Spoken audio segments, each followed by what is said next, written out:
Mesdames et messieurs, bonsoir et bienvenue dans cette édition des régions. École supérieure de magistrature de Porte-Novo a abrité les travaux de la 12e session de formation des magistrats des hautes juridictions membres de l'Association africaine des hautes juridictions francophones. Une formation qui, selon les organisateurs, constitue la garantie de la justice et de la paix durable dans un état de droit. Voici le point fait par Brice Songbo.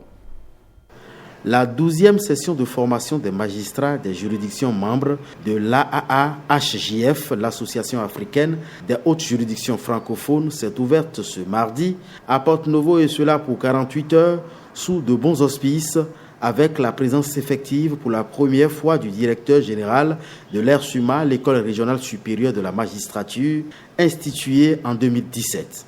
Le responsable de l'établissement qui abrite la formation de ces magistrats depuis 1998 justifie sa présence par l'engagement de l'ERSUMA à accompagner efficacement la volonté affirmée des juridictions membres de l'AAA-HJF de continuer à échanger et à partager leur expérience pour plus d'efficacité au service du renforcement de la démocratie sur le continent.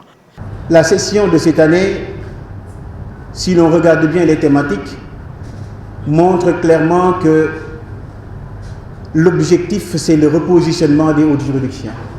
Des juridictions appelées à opérer dans un contexte marqué par de profondes mutations politiques, mais aussi socio-économiques. Des mutations au regard desquelles les dirigeants africains insistent pour l'évolution vers des regroupements institutionnels à même de favoriser l'intégration juridique et judiciaire des pays dans l'optique d'une justice forte, prévisible et indépendante.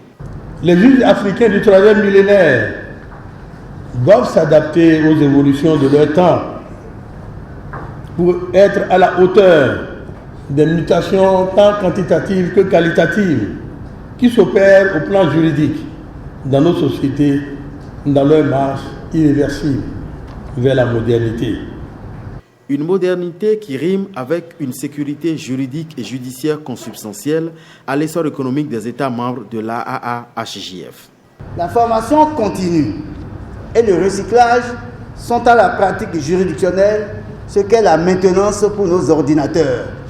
C'est pourquoi le président de la République et son gouvernement restent, en ce qui les concerne, très attachés à la question de la formation des animateurs des juridictions en charge de la régulation des rapports sociaux et du règne du droit dans nos cités.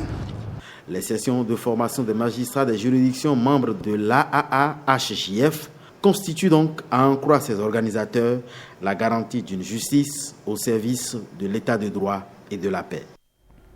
La Direction générale des eaux, forêts et chasses reste préoccupée par la formation de ces agents afin de les rendre plus compétitifs sur le terrain. Ils sont au total 45 à obtenir ce jeudi à Cotonou leur diplôme professionnel de perfectionnement. Ceci après 3 mois de formation. Voici le point fait, c'est Pagine Dansou et Ernest Tétégou. Des agents compétents bien aguerris pour accomplir une mission républicaine, celle de conserver et de protéger les ressources naturelles. Ces agents des eaux, forêts et chasses, 45 au total, ont suivi pendant 3 mois une formation qui débouche sur l'obtention du diplôme professionnel de perfectionnement niveau 1.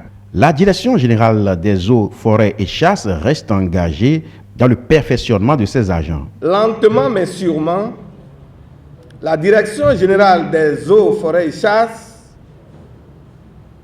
se dote de ressources humaines capables de combler les attentes du gouvernement qui sont de conserver au mieux les maigres ressources naturelles dont dispose notre pays.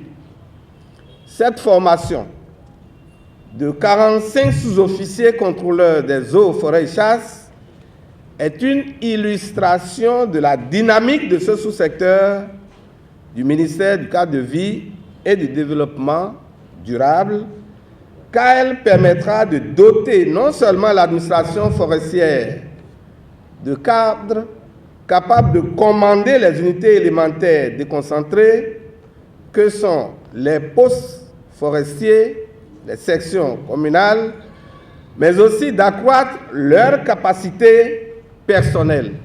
Pour le ministère du cadre de vie, ces 45 agents devront faire valoir sur le terrain leurs compétences acquises. Le renforcement des capacités militaires et professionnelles, suivi par vous, agents des eaux et forêts, est une nécessité pour notre pays, le Bénin, qui s'est engagé pour la conservation de la biodiversité, la promotion du tourisme dans les parcs nationaux, ainsi que la lutte contre la dégradation des ressources forestières et les effets néfastes des changements climatiques. De nouvelles responsabilités vous attendent. Montrez-vous digne de cette formation que vous avez reçue et qui vous conduit à plus de responsabilités dans vos actes. Ces nouveaux galons doivent être le signe d'un changement de comportement vis-à-vis de vous-même. La cérémonie de remise de parchemin a mis un terme à cette activité. Passeport à présent, les rideaux sont tombés sur l'exercice 2018-2019 du championnat national de judo au Hall des Arts et Loisirs de Cotonou. Toutes les catégories de judokas ont été représentées et de nouveaux talents ont été détectés à l'issue de la phase finale de ce championnat.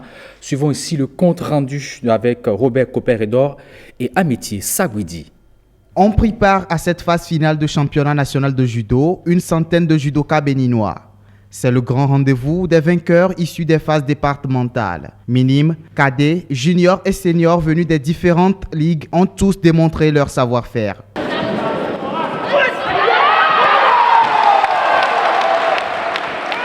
Retenir les meilleurs athlètes de la saison et les intégrer dans la sélection nationale, tel est l'objectif de la Fédération béninoise de la discipline.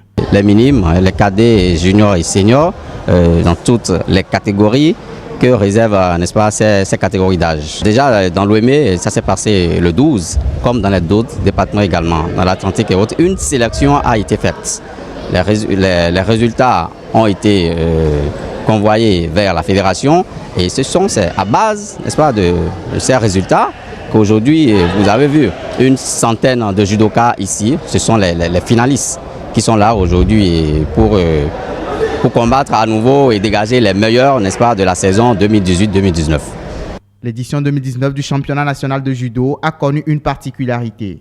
Une phase éliminatoire s'est déroulée au niveau de chaque département avant l'ultime étape. Bilan satisfaisant de la saison 2018-2019. Nous avons déroulé les phases départementales qui, en réalité, sont les phases éliminatoires.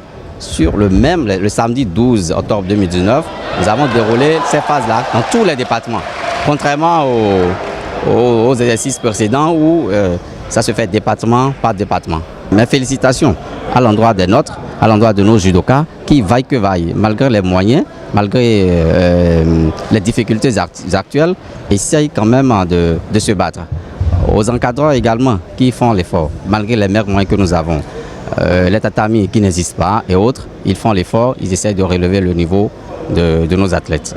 Au plan continental, j'avoue que le travail reste à faire. Des attestations aux participants, les meilleurs sont récompensés par des médailles et ont dorénavant la lourde charge de défendre le vert, jaune et rouge aux différentes compétitions internationales. Voilà qui met thème à cette édition des régions retrouvée à 20h. Jusqu'à la demi-mois, on se donne rendez-vous à 23h30 pour la grande édition de la nuit. D'ici là, portez-vous bien.